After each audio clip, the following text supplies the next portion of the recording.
Thanks for having me here today to discuss our findings around whether the use of standardized video interview scores, interview practice tests, correlate with SVI applicant scores. I'd like to acknowledge my study team. So I work at Virginia Commonwealth University. On this project, I worked with Laura Hobson from the University of Michigan Medical School and Laura Fletcher from the AAMC. Laura Hobson and I have no financial conflicts of interest to disclose. And as I stated before, Laura Fletcher is employed by the AAMC. So as many of us are aware, the standardized video interview was introduced in 2017 by the AAMC as a requirement for applicants applying to emergency medicine residencies. And the SVI tests for non-academic professional competencies of interpersonal and communication skills and also professionalism. They are not designed to supplant the traditional in-person interview, but rather add the chance to have a more holistic component to the interview's application, to the applicant's application. In doing the SVI module, applicants are asked 6 online text-based questions. You can see here an example of one asking the applicant to tell about a time that they were successful in communicating a difficult message clearly. Their audio and video responses are recorded, and this ends up being an approximately 21-minute interview experience. So for each of the 6 questions, they have 30 seconds to read the question and mentally prepare their answers, and 3 minutes to record a response. After this, a score of between 6 and 30 is generated. In this last application cycle in 2018, the AAMC prepared 2 free online modules to assist applicants in practicing for their standardized video interview. So this used 2 retired SVI questions from prior years. And while these interactions were not scored, applicants could take these modules an unlimited number of times, although just to reiterate, there were only 2 possible questions that they could practice with. And so because of concerns from the education community that we were adding on yet another expectation for preparation to applicants who are already relatively overtaxed in assembling their residency applications, we were curious what impact, if any, does taking practice tests have on the final SVI score? And specifically, does taking more practice tests increase your score exponentially? And to find this out, we used data collected from EM applicants in the most recent 2018-2019 ERAS cycle. And so we merged data from applicants who had data in at least 2 of these 3 following data sets. So the SVI score results, data from practice tests, and data from a post-SVI survey, which is an optional online survey that applicants could take immediately after they completed their SVI test. And we use correlations, ANOVAs, and multiple regression calculations to arrive at our results. So here you can see some of our results, which is the average SVI score broken down by whether applicants completed 0, at least 1 practice test, or whether they started a test but did not finish a practice test. So there was a correlation with people completing or starting a practice test having a slightly higher average score of 19.19 or 19.07 respectively, as compared with the applicants who did not even start a practice exam at all. But the effect size was quite small here. So recall that the potential score they could earn was anywhere from between 6 and 30. So the averages of about 19 and about 18 are probably unlikely to be educationally meaningful. We also looked at a second question, which was whether the number of practice tests taken affected or influenced score at all.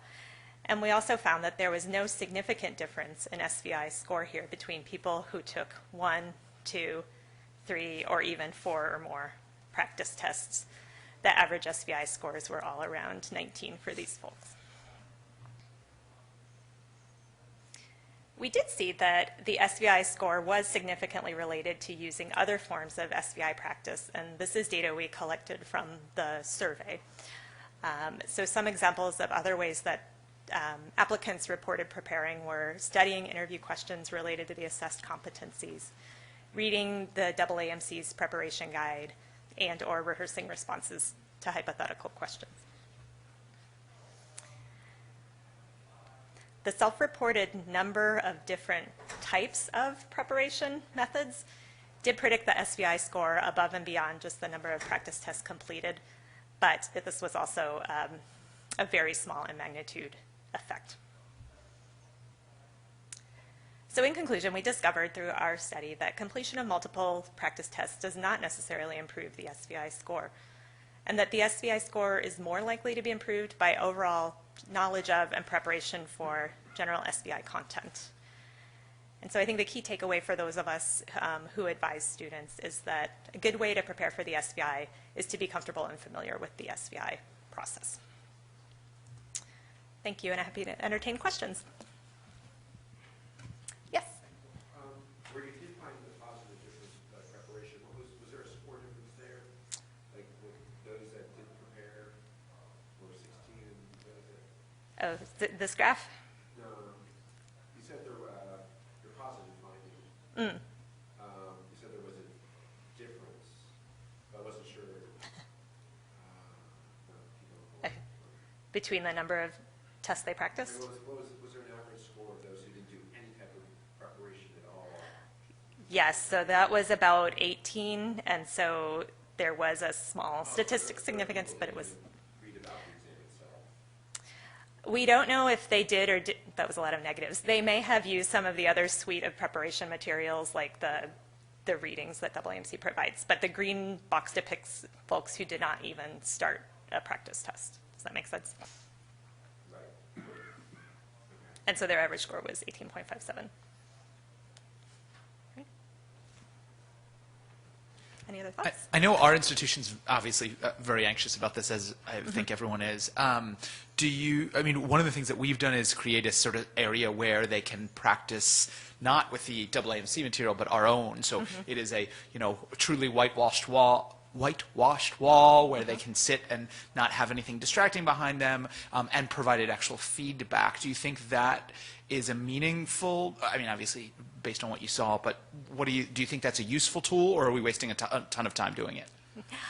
I think it's probably useful in the sense that it probably increases applicant confidence and makes it feel like they're engaging in a credible process, but I wouldn't be... Okay, and I should say that this is just my own personal opinion. This is not the opinion of the AAMC, but I don't think anyone needs to invest in a sound studio or different recordings to help the students. But just wearing my student affairs hat, I think that is entirely reasonable and probably just goes a long way for their mental well-being. Yes. Nice presentation. Thanks. I understand that there are now emerging services for a fee which will help students prepare, practice, either make improve their diction. Do you have any data on how many students are availing themselves of the services that we need to I don't know. We do have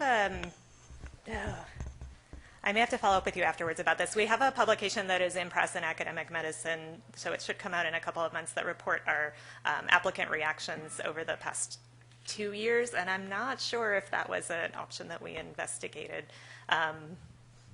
Personally, I just find that very sad, but probably predictable, right?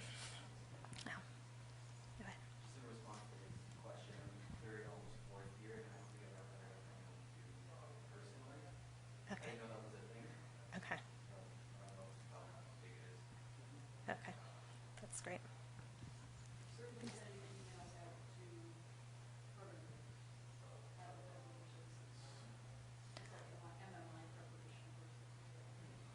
That's great. Yeah. Also, do we know how many programs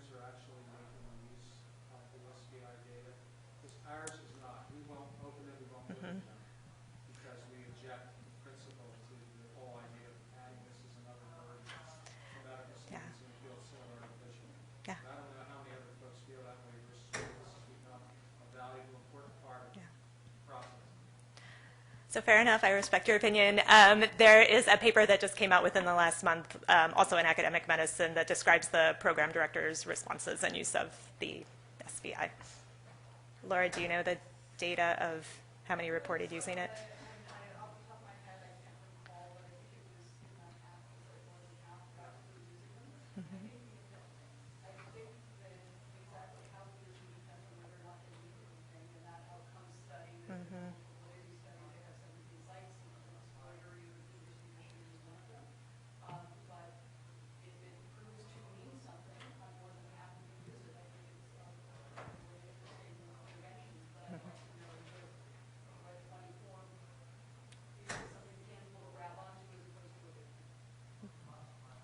Great. Great. I think that'll do it. Thank you so much. Great, thank you.